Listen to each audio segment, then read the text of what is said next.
వర్షాకాలం వచ్చిందంటే చాలు రకరకాల జబ్బులు, దగ్గు, జలుబు, వైరల్ ఫీవర్స్, మలేరియా, డెంగ్యూ లాంటి విషపూరితమైన జ్వరాలు వస్తాయి. చిన్న పెద్ద తేడా లేకుండా బాధపడుతూ ఉంటారు. ఇలా జ్వరాలు రాకుండా ఉండాలంటే ఏం చేయాలి? జ్వరాలు వచ్చినప్పుడు ఎలాంటి జాగ్రత్తలు తీసుకోవాలో డాక్టర్ని అడిగి తెలుసుకుందాం. నమస్తే డాక్టర్. సో చెప్పండి, ఇప్పుడు వైరల్ ఫీవర్స్ ఎక్కువ అవుతున్నాయి కదా, సో వైరల్ ఫీవర్స్ రావడానికి కారణాలు ఏంటి సార్? ముఖ్యంగా ఈ వాతావరణంలో మనకి ఫ్లూ యొక్క సంబంధించినటువంటి ఫీవర్ వచ్చేటువంటి అవకాశం ఎక్కువ ఉంటుంది. డెంగ్యూ జబ్బులు అనేవి ఎక్కువ రావడం జరుగుతుంది. ఎందుకంటే దోమకాటు వల్ల వచ్చినప్పటికీ అది ఒక వైరస్ వల్ల కలిగేటువంటి ఫీవర్ అన్నమాట, అంటే వ్యాధి. మనము ఈ సమయాల్లో ఉండాల్సిన జాగ్రత్తలు అనేవి ఎలా అంటే, దీర్ఘకాలికంగా సమస్యలు ఉన్న వారిలో కానీ లేకపోతే ఎవరిలో అయితే చిన్నపిల్లల్లో కానీ వృద్ధుల్లో కానీ ఇది వెంటనే వచ్చేటువంటి అవకాశము, తీవ్రత కూడా ఎక్కువటువంటి అవకాశము ఉంటుందన్నమాట. సో చిన్నపిల్లల్లో ఎలాంటి జాగ్రత్తలు తీసుకోవాలి? కొంచెం ఏజ్డ్ పీపుల్స్లో ఎలా తీసుకోవాలి అంటే వాళ్ళకి తొందరగా అటాక్ అవుతాయి కదా. ఇప్పుడు వైరల్ ఫీవర్స్ కామన్గా వచ్చేవి ఏంటి అంటే డెంగ్యూ, చికెన్ గున్యా, లేకపోతే కోవిడ్ కానీ దాంతోపాటు స్వైన్ ఫ్లూ, ఇవి మనకు ముఖ్యంగా వచ్చేటువంటి వైరల్ ఫీవర్స్. ఈ వైరల్ ఫీవర్స్ అన్నిటి కూడా ఎలా వ్యాప్తి చెందుతాయో దాన్ని బట్టి మనం దాని నుంచి ఎలా జాగ్రత్తలు తీసుకోవాలనేది ఆధారపడి ఉంటుంది. ఇప్పుడు డెంగ్యూ అనేటువంటి దోమకాటు వల్ల వస్తుంది కాబట్టి దోమల నుంచి జాగ్రత్త పడాలి, దోమల నుంచి బారిన పడకుండా జాగ్రత్త పడడం. కోవిడ్ అనేటువంటిది కోవిడ్ సోకిన వ్యక్తి దగ్గినప్పుడు కానీ తుమ్మినప్పుడు కానీ ఇంకోటి సోకుతుంది కాబట్టి మనము వాటి నుంచి జాగ్రత్త పడాల్సి ఉంటుంది. అంటే ప్రతి వ్యాధి అనేటువంటిది ఎలా సోకుతుందో, ఎలా వ్యాప్తి చెందుతుందో దాన్ని బట్టి మన జాగ్రత్తలు అవసరం. ఓకే, ఇప్పుడు ఈ వైరల్ ఫీవర్స్ ఒకరి నుండి ఒకరికి స్ప్రెడ్ అవుతాయా? అన్ని వైరల్ ఫీవర్స్ స్ప్రెడ్ అవ్వవు. ఇప్పుడు డెంగ్యూ అనేటువంటిది అందరికీ స్ప్రెడ్ అవ్వదు, అది దోమ వల్ల ఒకరి నుంచి ఒకరికి రాదు, దోమ కాటు వల్ల వస్తుంది. అంటే డెంగ్యూ ఉన్నటువంటి వ్యక్తి నుంచి ఆ దోమ నుంచి మనకి వ్యాప్తి చెందుతుంది. ఇప్పుడు కోవిడే తీసుకుందాం ఉదాహరణకి, ఇది ఒక మనిషి నుంచి ఏ వ్యక్తికి అయితే ఇది కోవిడ్ సోకిందో ఆ వ్యక్తి నుంచి ఇంకొక వ్యక్తికి సోకేటువంటి అవకాశం ఉంటుంది. ఓకే, అంటే ఒకసారి విన్నాను వైరల్ ఫీవర్స్ అనేవి సర్టైన్ వైరస్ నుండి వస్తున్నాయని. సో ఈ వైరల్ ఫీవర్స్ అటాక్ అవ్వడానికి రీజన్స్ ఏముంటాయి? వైరల్ ఫీవర్స్ అనేటువంటివి కామన్గా వాతావరణంలో మార్పులు జరిగినప్పుడు వాటి యొక్క వ్యాప్తి అధికంగా ఉంటుంది.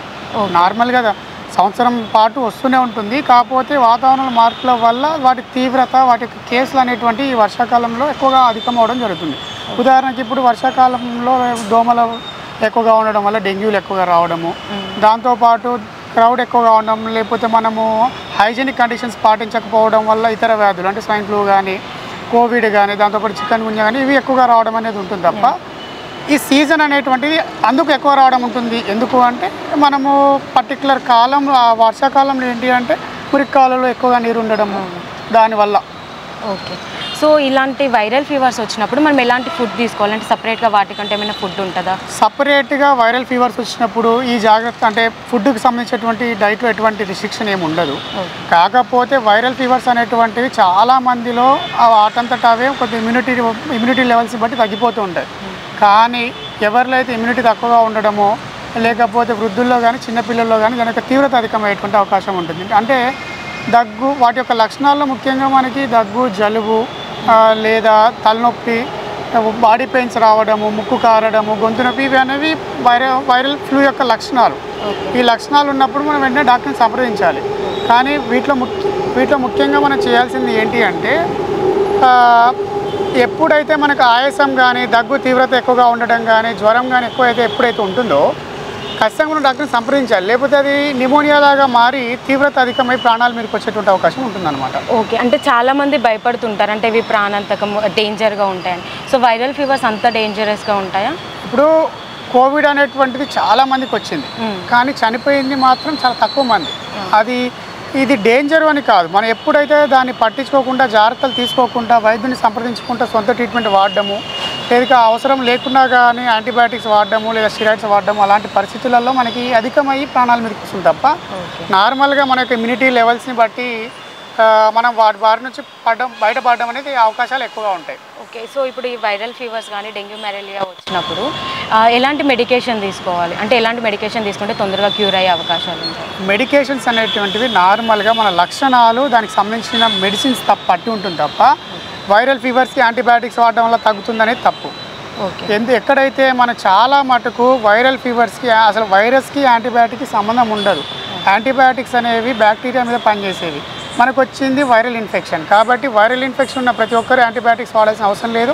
డాక్టర్ సూచన మేరకే మనం యాంటీబయాటిక్స్ వాడాలి. ఎప్పుడైతే మనం యాంటీబయాటిక్స్ విచ్చలవిడిగా వాడతామో అది ఒక పాయిజనింగ్ లాగా మారిపోతుంది అనమాట బాడీలో.